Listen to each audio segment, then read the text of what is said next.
ಎಲ್ಲರಿಗೂ ನಮಸ್ಕಾರ. ಎಲ್ರ ಗಮನ ನನ್ನ ಕಡೆ ಇದೆ ಅಂತ ಗೊತ್ತಾಯ್ತು, ಹಾಗೆ ಗಮನ ಇಟ್ಕೊಳ್ಳಿ.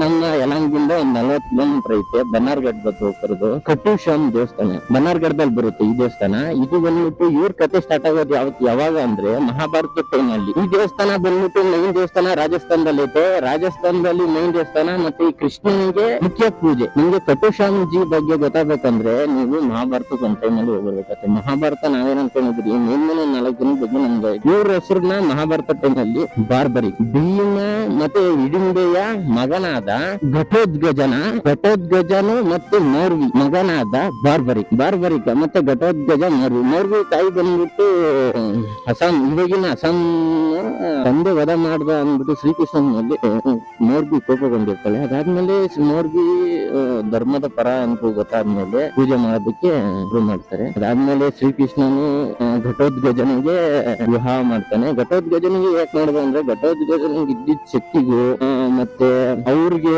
ಯಾರಾನ ಒಬ್ರು ಸಹಾಯ ಕೊಡೋರು, ಯಾವ ತರ ನಿನ್ ಶಕ್ತಿ ನೀನ್ ಬಳಸ್ಕೊಬೇಕು, ಯಾಕಂದ್ರೆ ಅದು ಹರಿಯೋ ನೀರಲ್ಲಿ ಹೋದಂಗ ಆಗ್ತೈತೆ ಅಂದ್ಬಿಟ್ಟು ಮೌರ್ವಿನ ಮದ್ವೆ ಮಾಡ್ತಾರೆ.